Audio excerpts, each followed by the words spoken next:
Imagine a power source that's never run out, a source that is clean, safe, and could solve humanity's most pressing energy challenge forever. For decades, it has been ultimate dream often whispered around the realms of science fiction, fusion energy, the most power that fuels our sun.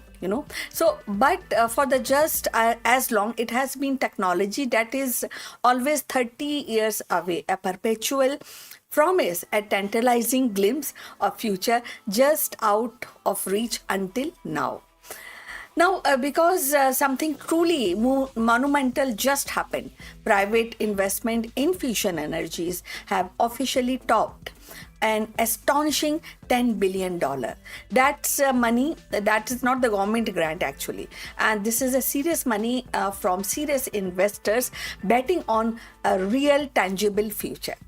This isn't just a science experiment anymore. It is a gold rush, and the biggest question on everybody's mind is fusion energy finally real? Today, we are diving deep into this unprecedented movement. We will explore the fusion, what is fusion actually, and why it is so difficult, who is making these massive investments, and what new breakthroughs are finally bringing these dream within our grasp. Get ready, because the future of energy might just be arriving sooner than you think. Before we talk about billions of dollars, let's quickly understand what fusion actually is. So in simple terms, if we tell you, fusion is like a process by which two light atomic nuclei combine to form a single heavier nucleus, releasing immense amount of energy. This is opposite of nuclear fusion, which is what power today nuclear reactor, where heavy atoms are split apart. Think of our sun. It is a giant natural fusion reactor consistently fusing hydrogen atom into helium, releasing a light and heat that sustain life on Earth. So replicating that here on a smaller scale in the control environment, that is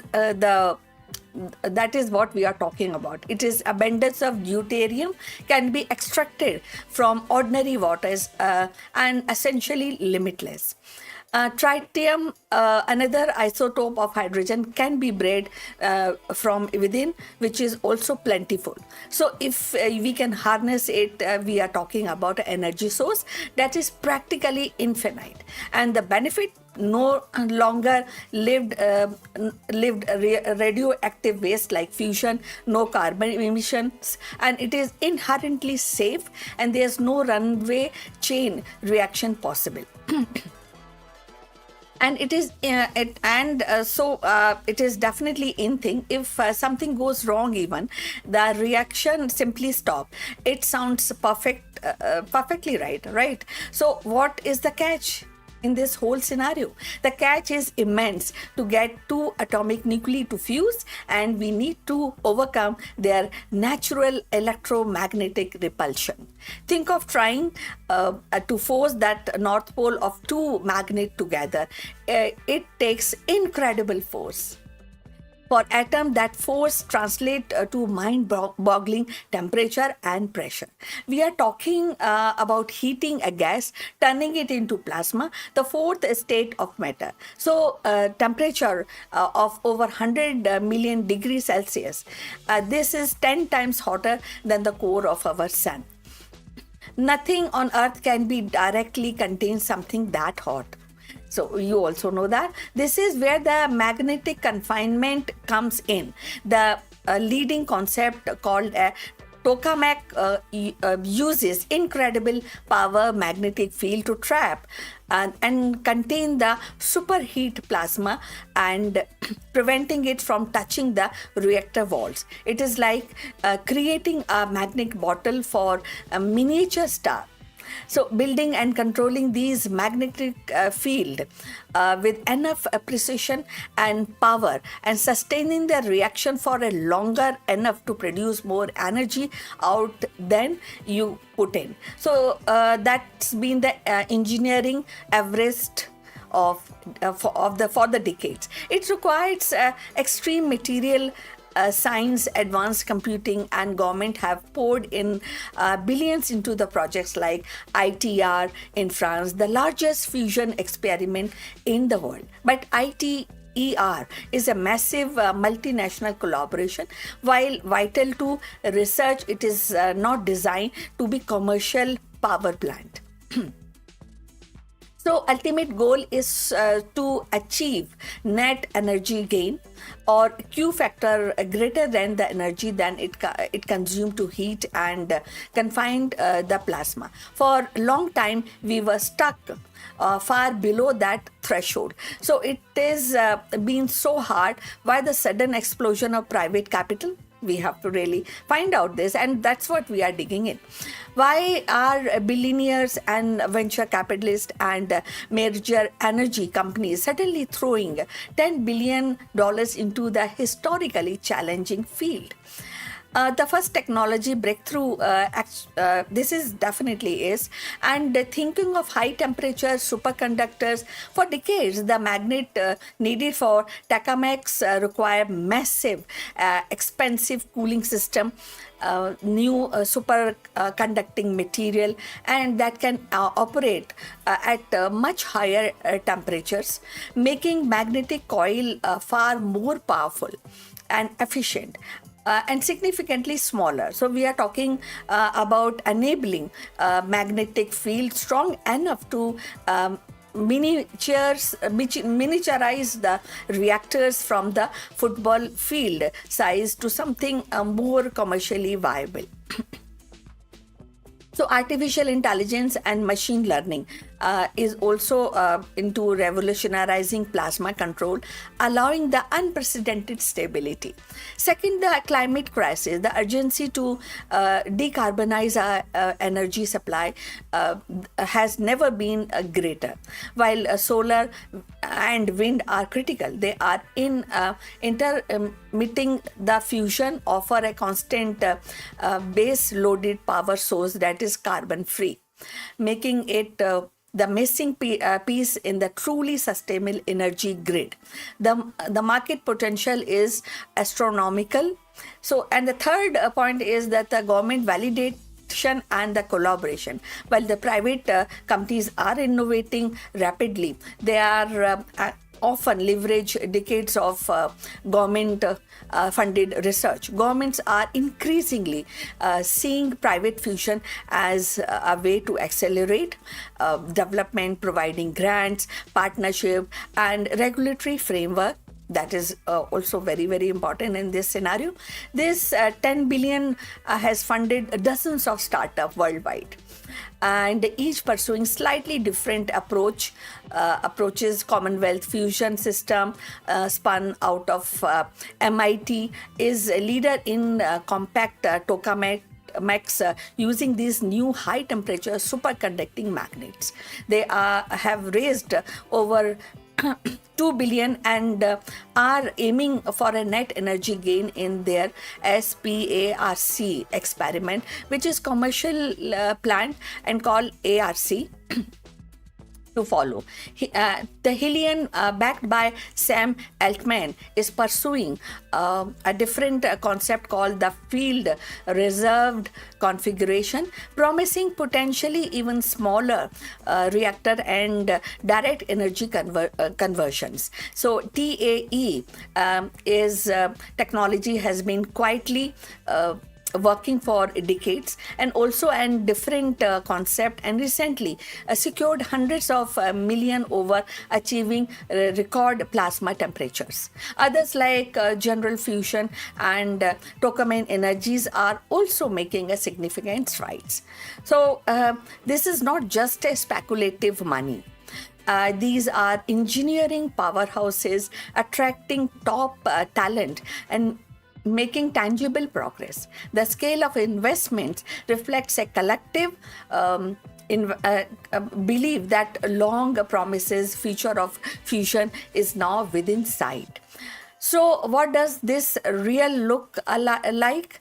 What are these milestones that are actually giving investors such confidence?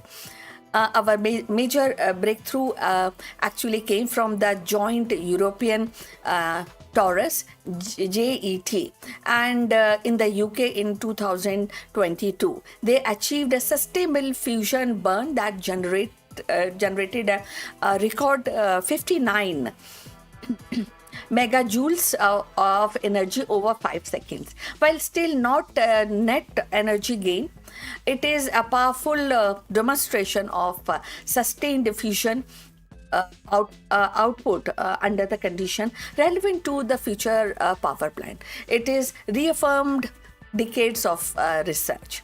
So then in late 2022, the National Ignition Facility at Lawrence Livermore National Laboratory in the US made headlines around the world.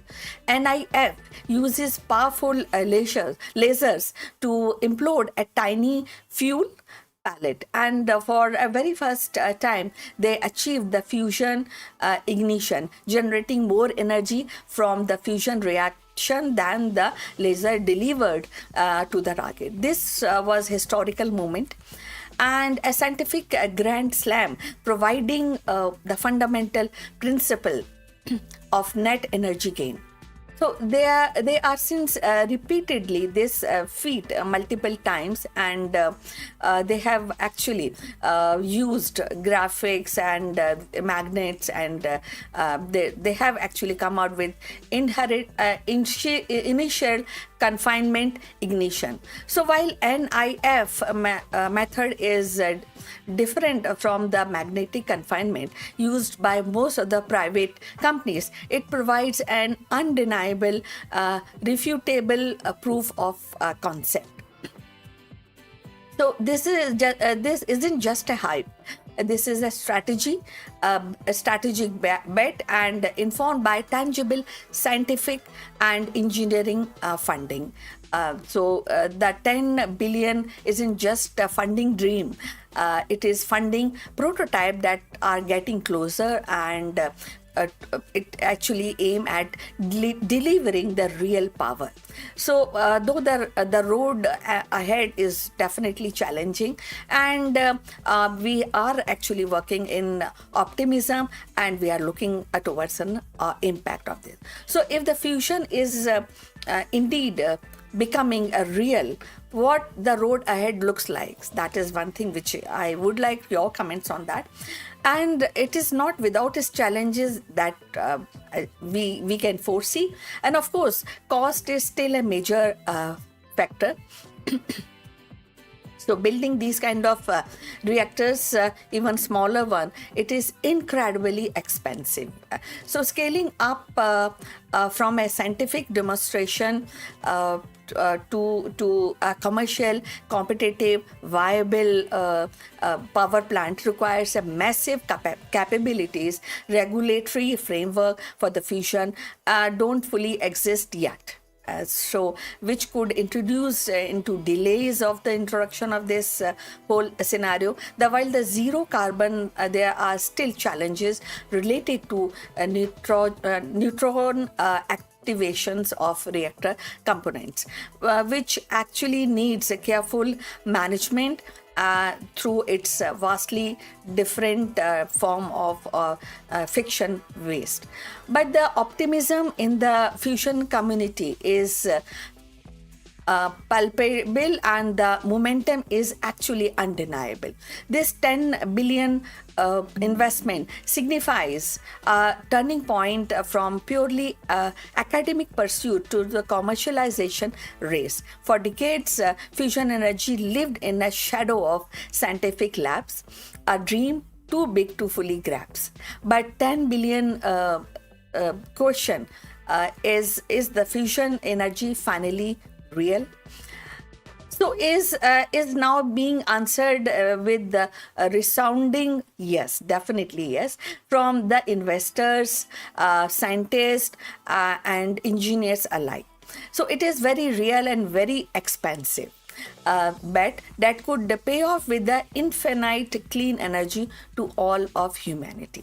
So keep watching this, because the next few years the fusion are going to be nothing short of revolutionary. So I look forward for your comments on this. If you want to add something on this powerful innovation which is going on, we'll welcome it. See you again in the next video.